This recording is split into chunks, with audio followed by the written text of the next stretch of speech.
lu ñu mën a jàpp pour exister politiquement xam nga tey li nga doon xaar par exemple un Ousmane Sonko opposant mais day ñëw mu ne la scandale am na ci pétrole ak gaz gars yi di naan non nu mu demee mu bind leen livre pétrole et gaz teg ko sur la table ñëpp gis Petro-Tim des arguments sénégalais yi gis ko càmbaral seen bopp xam ne dëggantaan kii li muy wax lu am la sénégalais yi gëm loolu ànd ci ak moom xeex ko Ousmane Sonko laa la wax. scandale si scandale noonu la ci doon doxee mais ñii ngay gis ñu ñëw ni la non scandale am na boo leen nee ana scandale bi ñu ne xamuma nañ seet fu moom donc très honnêtement man je comprends pas en tout cas lan mooy seen vision politique mais bu fekkee nii la ñu bëgg a liggéeyee ah Nabou 2027 de mu ngi ñëw te wax dëgg yàlla moom lii gagné élection nekkul ci toog di langaamu ci ay dossiers qui n'existent pas mais plutôt être à la au service des Sénégalais. Déjà commission d'enquête bi. waaw. Je pense pas que dina prospérer. Pourquoi? Parce que Pape Djibril Fall il n'a pas fait une lecture méticuleuse des dispositions de l'article 48 du règlement intérieur de l'Assemblée nationale. ñëw ci maître. moom la def ci loolu. ci parce que disposition bi da ne l'Assemblée nationale peut par une résolution créer des commissions d'enquête. C'est une opportunité pour député bu constater ne. am na benn dossier boo xam ne bëgg nañu éclaircir sa lanterne. ñoo créer commission d'enquête.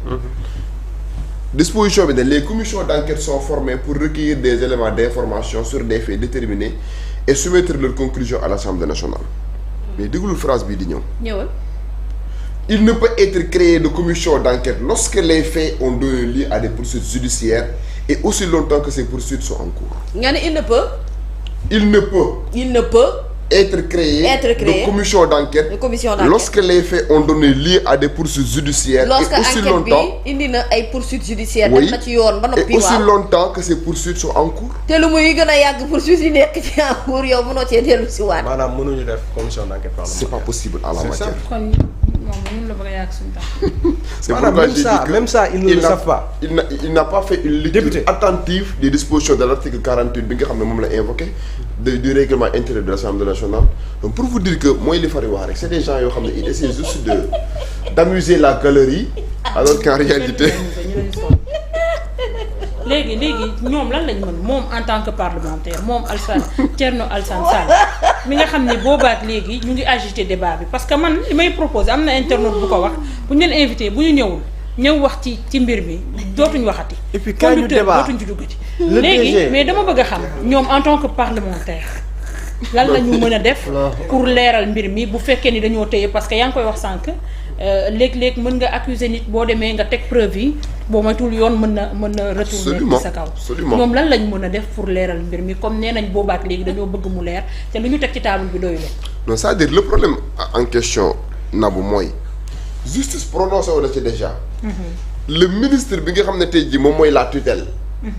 apporter des preuves justifier li nga xam ne tey jii nii mooy accusation yi ñu porté sur ce jeune DG bi nga xamante ne nii il a fait un travail remarquable ci secteur bi mu nekk par rapport à l'électrification bi nga xam def na ko maintenant question bi ngay poser mais c'est la question que tout le monde di poser wu mooy ñoom qu'est-ce qu'ils veulent réellement est-ce que ñoom ils sont obsédés par la vérité dañoo bëgg en tout cas ñu tirer affaire bi au clair wala est-ce que par exemple ce n'est pas un moyen boo xam ne ñoom dañuy bëgg arc-bouter wu sur ce dossier éterniser wu ci pour exister sur le plan politique mais je crois qu'à partir du moment où la justice a déjà tranché à partir du moment où le ministre en tout cas des finances essayait d'apporter en tout cas une réplique avec des arguments bien corroborés teg sur la table mais ce qu'il faut de plus loolu la ñu comprendre. mais ñoom amuñu dara lu ñu mën a def. mais y a aucun argument boo xamante ne ni c'est un argument béton. comme on a l'habitude de le dire bu ñu mën a mettre sur la table mën a emporter la conviction des Sénégalais sur ce dossier-là. D'accord. y a pas matière à instruire dans ce dossier-là parce que tout est limpide comme l'eau de roche.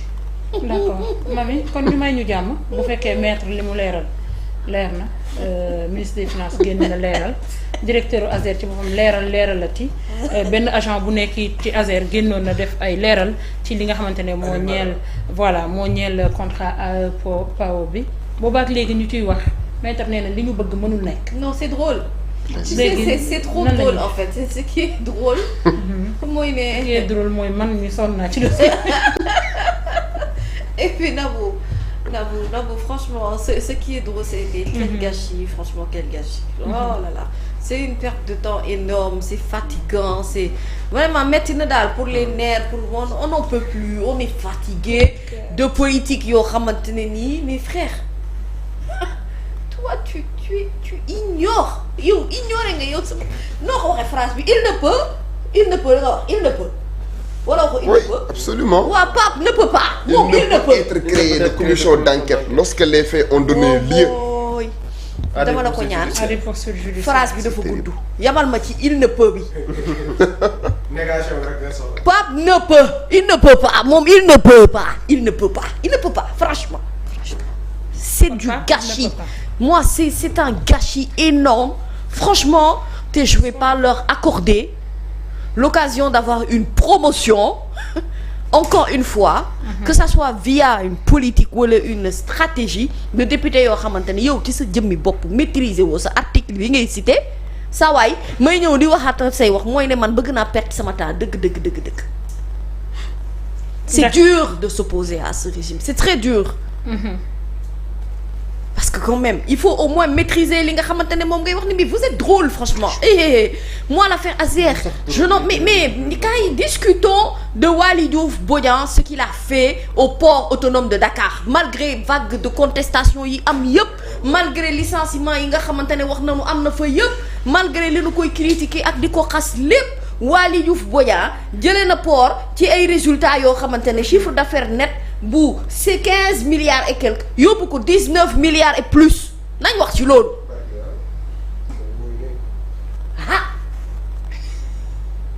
Tidiane Dièye mi Ousmane Sonko dem bërki démb moo njaay te ñu convoqué ko démb jamaa jombi di du ngeen wax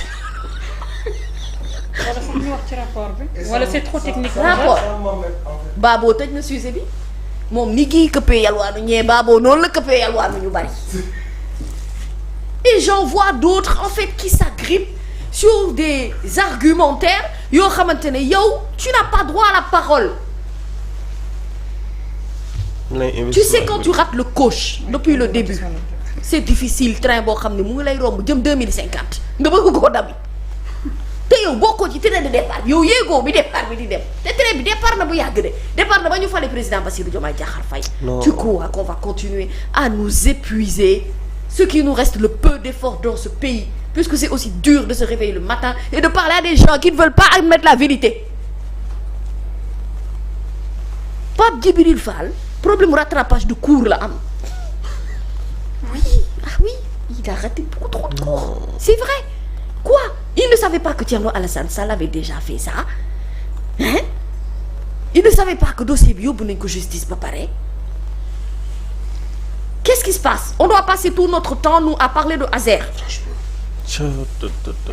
au moins si vous avez des preuves que am na lenn lu frauduleux lu ci am mais exposez ces preuves ok ne nous les donnez pas nous donnez-le à votre presse ñu exposé ko ñu waxtaan ci mën nañu Thierno di wax Jean-Michel di live tous les jours mënuñu ko parce que réew mi am na yeneen yuy dox nañ ko waxtaane d'accord jërëjëf Adjaratou Mamy alors xibaar bi nga xam ne moo ñu dab si ci suba si mooy immeuble bi nga xamante ne dafa daanu fële ca Touba bilan provisoire bi toll ci ñetti nit ñoo xam ne ñàkk nañ ci seen bakkan am na ñaari ñoo xamante ne dañoo gaañu gravement te actuellement suma juumulee am na ñeneen